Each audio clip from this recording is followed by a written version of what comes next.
हास्य का कवि हूँ। असल में मैं कवि ही नहीं हूँ, मैं बहुत साधारण और बहुत मन से चीज स्वीकार करना चाहता हूँ। मैं श्रोता हूँ। मैं बैरागी दादी की और अशोक जी की कविताएं सुन सुन के बड़ा हुआ हूँ।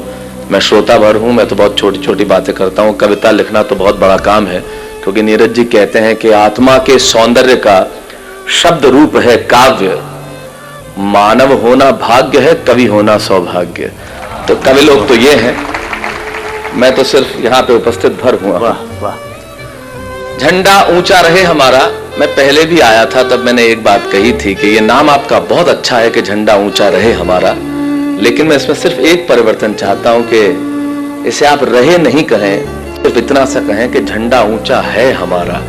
इसमें रहे की आवश्यकता नहीं है, क्योंकि हमारा झंडा तो हमेशा सदैव ऊंचा है। मैं सिर्फ 4 पंक्तियां आपके इस अभियान को समर्पित करते हुए सुनाना चाहता हूं, फिर जैसा आप कहेंगे कर दूंगा।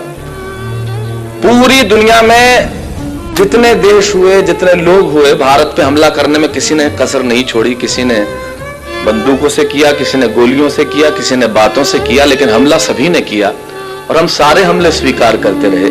सारे हमले स्वीकार करने के बाद शायद दुनिया ने हमारे मौन को न जाने क्या समझ लिया। तब गणतंत्र दिवस की संध्या पे मेरे काव्य धर्म को निभाते हुए सिर्फ 4 पंक्तियां कहना चाहता हूं। हिंदुस्तान सारी दुनिया से क्या कहता है, सुने मेरी बात। इस अवसर पे शायद इससे श्रेष्ठ नहीं कह सकता बैरागी दा, अशोक जी ध्यान चाहूंगा। इस अवसर पे यही कह सकता हूं, पूरी दुनिया को हिंदुस्तान की ओर से एक संदेश के सच है, इरादे हमारे विध्वंसक नहीं है। सच है, इरादे हमारे विध्वंसक नहीं है और अकारण युद्ध के हम भी प्रशंसक नहीं है। सच है, इरादे हमारे, हिंदुस्तान सारी दुनिया से कहता है कि सच है, इरादे हमारे विध्वंसक नहीं है, अकारण युद्ध के हम भी प्रशंसक नहीं है। अहिंसा के पुजारी हैं हम, लेकिन सुन ले दुनिया, अहिंसक है हम, नपुंसक नहीं है। वाह वाह वाह वाह। राष्ट्र जिस दिन ये भाषा बोलने लगेगा, मेरे ख्याल से दुनिया को कुछ और कहने की जरूरत नहीं होगी। सिर्फ एक पंक्ति और कहना चाहूंगा। जीवन में इससे श्रेष्ठ मैंने कुछ नहीं लिखा, वो एक पंक्ति कहता हूं। ये तिरंगा जिसे लहराते हुए आज हम बहुत गर्व महसूस करते हैं, जिसके नीचे खड़े होकर जनगणमन। मैं अभी पिछले दिनों सेल्युलर जेल देख के आया। यकीन मानिए, उन लोगों ने भारत की आजादी के कुछ नाम हम गिन लेते हैं जिन लोगों ने प्राण दिए, ऐसे बहुत सारे नाम हैं जिन्हें हम जानते नहीं हैं, लेकिन अगर उन्होंने प्राण नहीं दिए होते तो इस तिरंगे के नीचे खड़े होकर आज हम मुस्कुरा नहीं रहे होते। उनके लिए सिर्फ एक पंक्ति कहूंगा, उससे श्रेष्ठ कह नहीं सकता। सिर्फ ये कि जिस दिन तू शहीद हुआ, न जाने किस तरह तेरी मां सोई होगी। जिस दिन तू शहीद हुआ, न जाने किस तरह तेरी मां सोई होगी। मैं तो बस इतना जानूं, वो गोली भी तेरे सीने में उतरने से पहले रोई होगी। वाह वाह वाह वाह वाह वाह वाह। बढ़िया भाई। मित्रों, यह औपचारिकता नहीं थी। इस राष्ट्र के लिए ऐसा सोचना बड़ा आवश्यक है और सचमुच इस तरह के आयोजन की आवश्यकता है। संजय जी, मैं बधाई देना चाहता हूं। चारों तरफ तिरंगे लहरा रहे हैं, आप 5000 मोमबत्तियां लगाएंगे, झंडा ऊंचा रहे हमारा। मुझे आज कोई पूछ रहा था, आप इस कार्यक्रम में जा रहे हैं, इस देश में आजादी के बाद इस तरह के कार्यक्रम की आवश्यकता क्यों है?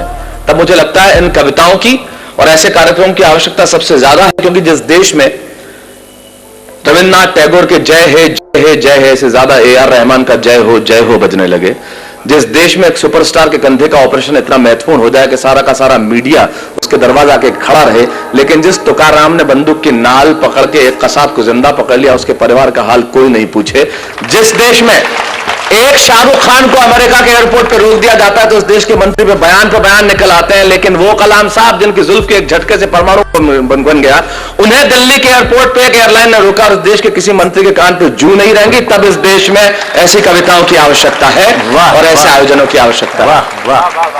कमाल का देश है साहब। पिज्जा इस देश में 30 मिनट में घर पे आता है। 30 मिनट में नहीं आया तो पैसे वापस कर देते हैं। आप पुलिस वालों को बुला के देखिए।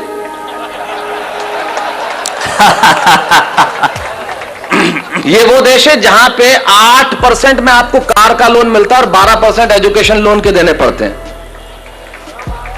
वाह वाह वाह वाह। बढ़िया बढ़िया। तब उस देश में इस तरह के आयोजन की आवश्यकता है जो आपने जुटाया है, तब इन कविताओं की जरूरत है। लेकिन बात तो वही है मित्रों, जैसा हम सब चाहते हैं, हर आदमी चाहता है कि मुझे, मेरे एक मित्र हैं संजय, उनकी बहुत बढ़िया पंक्तियां याद आती है इस अवसर पे। उन्होंने बहुत अच्छा कहा है कि कभी सलमान के बालों तो कभी कैटरीना के गालों पे मर गए। आज इस अवसर पे इससे बढ़िया पंक्तियां मुझे याद नहीं आती। क्या बढ़िया बात कहते हैं वो कवि कि कभी सलमान के बालों, कभी कैटरीना के गालों पे मर गए, कभी चुंबन, कभी चेहरे, कभी चालों पे मर गए। ऊपर बैठ के भगत सिंह भी कहते होंगे, यार सुखदेव राजगुरु हम भी इंसानों के लिए मर गए। वाह वाह वाह वाह वाह वाह, क्या बात है, क्या बात है, क्या बात है, क्या वाह, बहुत अच्छा, बहुत अच्छा, बहुत अच्छा। शैलेश भाई एक बार और तब इससे आगे की पंक्ति मैंने एक बात कही कि हमने याद रखा, हमने हमारे महापुरुषों को याद रखा, लेकिन हमारे महापुरुषों को कैसे याद रखा? एक पंक्ति में कहना चाहता हूं कि सपनों के झूले में हम सभी झूल जाते। ये तो अच्छा है कि नोट पे छप गए, वरना महात्मा गांधी को भी भूल जाते। वाह वाह वाह वाह वाह, बढ़िया, बहुत अच्छा, बहुत अच्छा, वाह वाह।